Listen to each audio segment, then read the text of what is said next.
মাই গড়া love you. আপনার জন্য আপনি কাজ করবেন, কোনো গরিব মানুষ আমার বোকা করে যাবে না। আপনাকে গরিবের দেখতে হবে না। গরিবের দায়িত্ব হচ্ছে সরকারের 100 দিনে কাজ করবে, তাতে তাদের সংসার চলে যাবে। তোমার ক্ষেত তুমি বুঝে নেবে। আমার ভাষণ শুনবে নরেন্দ্র মোদী, আর টাকা বাড়াবে নরেন্দ্র মোদী, অমিত শাহ। আমার বাদ এসে নরেন্দ্র মোদী অমিত শাহ মায়ের লাল করবে। ওই মমতাও আমাকে চলে আসবে। কি বলছি, অভিষেক বন্দ্যোপাধ্যায় চলে আসবে এখনই। কাকা বাবু আমাদের ভুল হয়ে গেছে, কাকা ক্ষমা করুন। ওরে চোর পিসিকে আমি নিয়ে এলাম, আর তোর লোক আমাকে মারবে ধরে। হ্যাঁ আয় চলে আয়। আমার বাড়িতে মোবাইল আছে 22,000 কত টাকা মোবাইল, আমার 4টে মোবাইল আছে।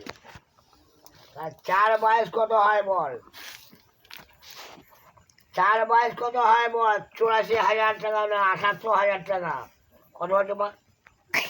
4 22 4 22 কত হচ্ছে? 80। আর হচ্ছে যে 8, 2 কম 90। এই বোকা চোদারা, আমাদের পায়ে যায় তোদের মাথায় নেই, কিচ্ছু বলা হয় না। বড্ড বার বেড়েছিলে, কেমন কমিয়ে দিলাম,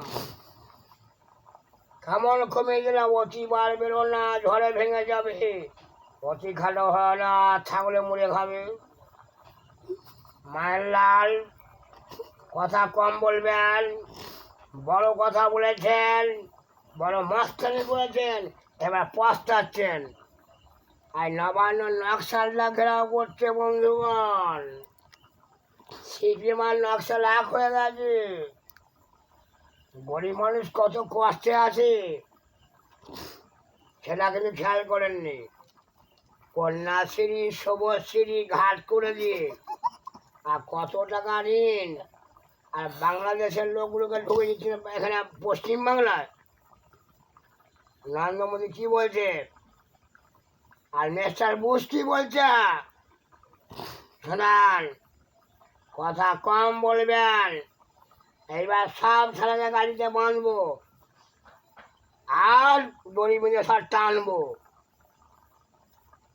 যারা পশ্চিম লোক, এই দিদি বুঝতে পারছে কি অবস্থার মধ্যে দাঁড়িয়ে গেছে। সিপিএমের সরকার যা ঋণ করে নেই, আমরা বাংলা দিদি যা ঋণ করেছে, সেই ঋণ হচ্ছে মাথার ওপরে হচ্ছে। যারা জন্ম হতে মাস পেটে আসে, সে ঋণের বোঝা নিয়ে হচ্ছে সে জন্মগ্রহণ করবে। এই মায়ের লাল, গরিব মানুষগুলো কষ্ট করবে, আর তোমরা ছেড়ে বসে থাকবে এসি ঘরে। তোমরা যখন